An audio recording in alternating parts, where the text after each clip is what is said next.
Welcome back to the Gentleman's Gazette and our series on bespoke shoes.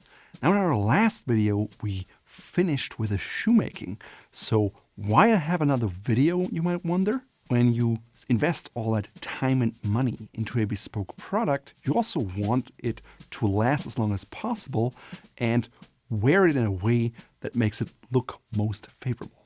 That means getting a matching belt made of the same leather as the shoes and having shoe trees made that are not just generic off the rack, but actually based on the last of the shoe, so you will enjoy your shoes for years to come without any unnecessary creasing.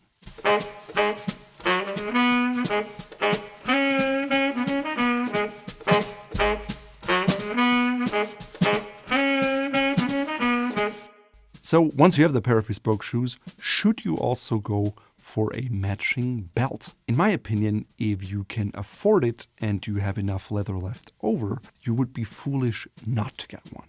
Of course, if your shoemaker is willing and able, or if you can take the leather to other craftsmen, you can have other items made out of the same leather, such as your wallet, your watch strap, a briefcase, a duffel bag, or anything else under the sun, really. Now, in case of Amara Harg-Weber, she was totally willing and able to work on a belt for me. And I told her I wanted folded edges just like on our Fort Belvedere belts, and I wanted to be able to wear the belt with our Fort Belvedere buckle system. Of course, if I would have just asked her to make me a regular belt with a fixed buckle, she could have done that too.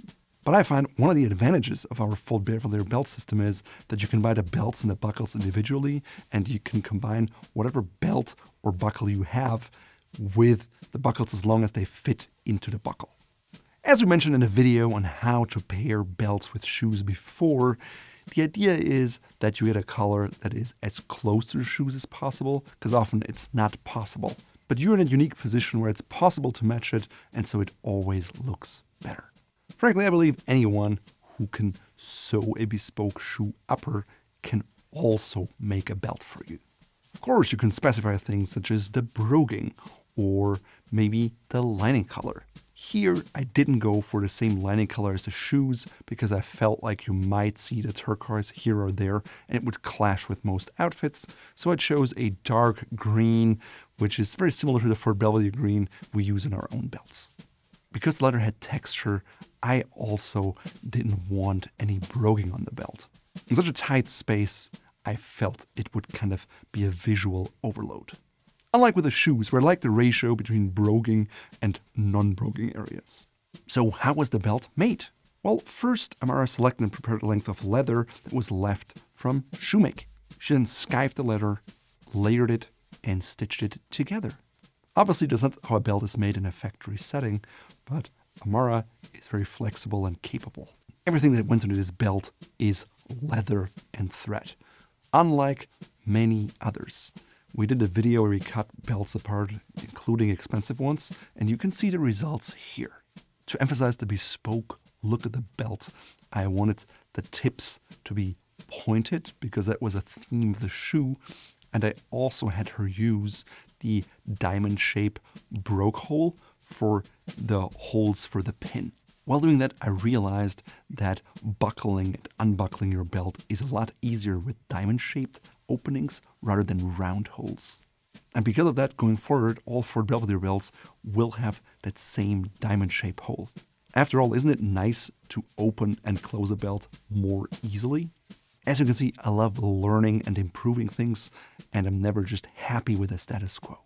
Of course, before punching the hole, we also talked about hole spacing and the number of holes, because ideally you want the pin to go through the center hole, because that's the most pleasing aesthetically. Of course, there is weight gain, you lose some, you gain some, so you need that flexibility and can't just have one hole. Even though if you think about it, it could be a real good way to maintain a certain close size. Because who wants to replace all their belts just because they gained or lost a few pounds?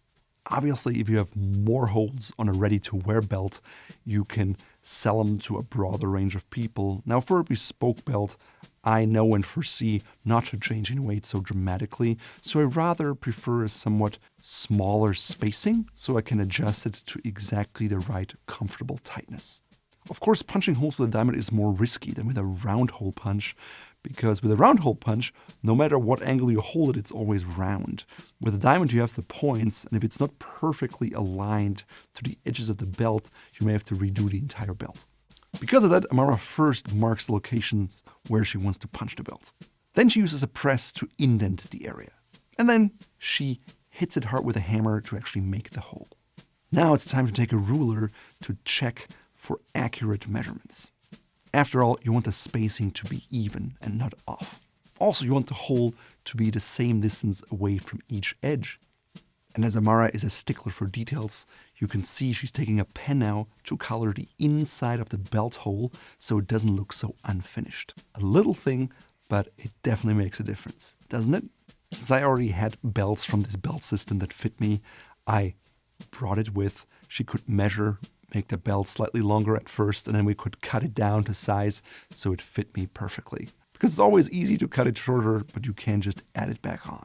Because I wanted it to fit my Fort Belvedere buckles, it had to be 3 centimeters in width, not more. That's about 1 1/5 of an inch. Of course, it's not just the width of the belt, but also the thickness. At first, it seemed the belt was a little thick for the buckle.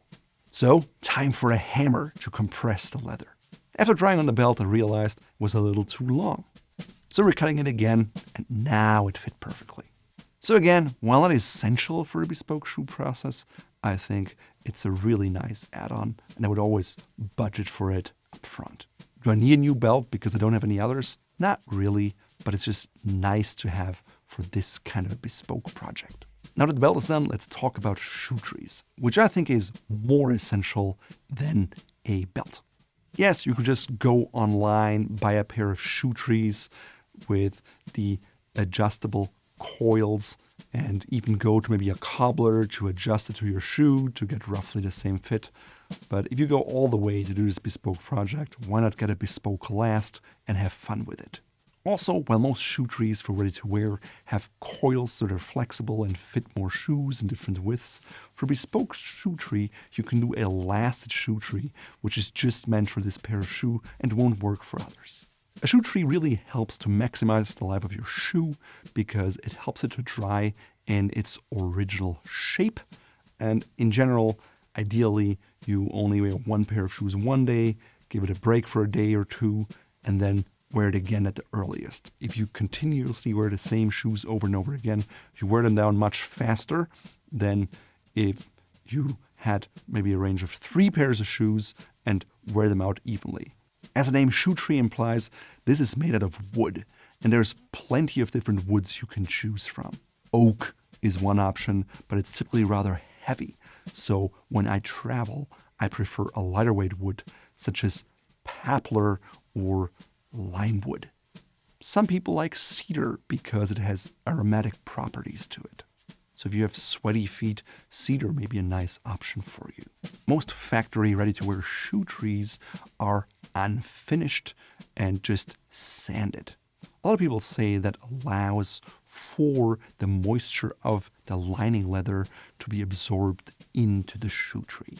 Now I found that a lot of bespoke shoe trees are finished. They're either waxed on the surface or lacquered, painted, and there's lots of other options.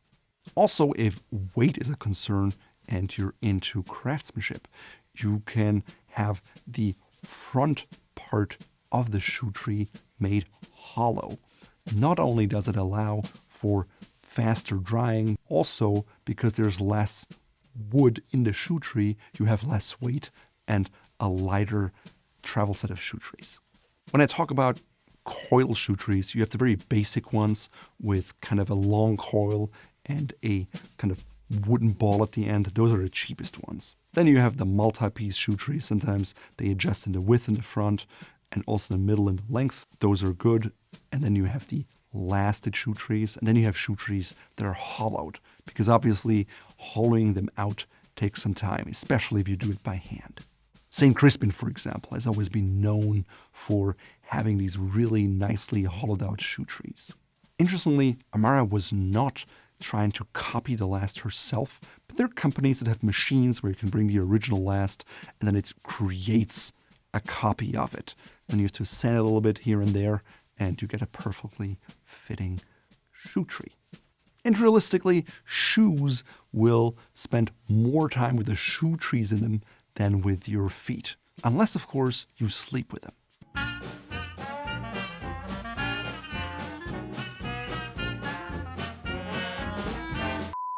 In this case, Amara was working with an English company that's also used by their bespoke shoemakers, but she wasn't truly familiar with all of their processes. So ideally, they want you to send the shoes with not just the original lasts, so they can try it and try that the new shoe tree is actually going to fit into the shoe. So at first, she just sent the original lasts to the company. And when the trees came back, they were not really fitting into the shoe. Also, I wanted lime wood, but they used the wood and made a green lime color on it, which I wasn't too fond of. Instead, I wanted a color that matched the lining of the shoes. Of course, I was purchasing this through Amara, and so she handled all the things back and forth and eventually decided to just give it a go on her own. So she took off the green paint and added the turquoise paint, all while kind of sanding and fitting the shoe tree to perfection. These days, she has her process all figured out, and I think that's the case with most bespoke shoemakers. Either it comes with the shoe and there's no option, or they give you an option to buy it, but you should always ask about it when you start a commission because it can be a significant cost add-on to the shoe. We're talking anywhere from like $300 to $600, sometimes even more. Why so much? Well, again, it is a custom bespoke product. If you want everything hollowed out, maybe by hand, it takes a certain amount of time to do that, and it's all reflected in the price.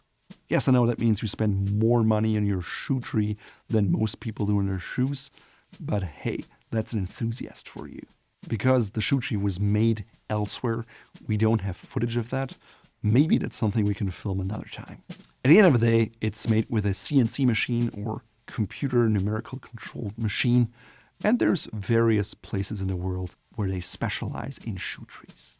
Also, you don't just want an exact copy of the last, but you want the shoe tree to be slightly smaller in all dimensions all around, so it easily goes in and out of the shoe. Remember how difficult it was to get the last out of the shoe? Yes, you don't want that to happen every time you take out your shoe trees. Could I have opted for a coil shoe tree or a spring shoe tree and it would have been less expensive?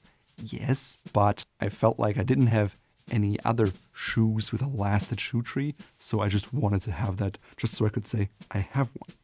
I also wanted to have them engraved with Amara 1, so I always knew this pair of shoe trees was for that shoe. And if I have more shoes made in the future, I will always find the right shoe tray, just maybe visually or based on that engraving. I also had an option to choose the hardware. So I went with silver, both for the hinge, and on top, I always liked these vintage photos of shoe trees with that round brass element. So that's what I went for, because that way you can pull out the shoe on that, it supports you in that, and has this classic look. Because of all the shipping back and forth and the long delay, it definitely added some cost to the project, but I'm glad I did it. At the end of the day, I have a nice pair of shoes with shoe trees that will protect the shoes and ensure a long life. So with that being said, I'm now curious, how many lasted shoe trees do you have in your collection? Let us know in the comments.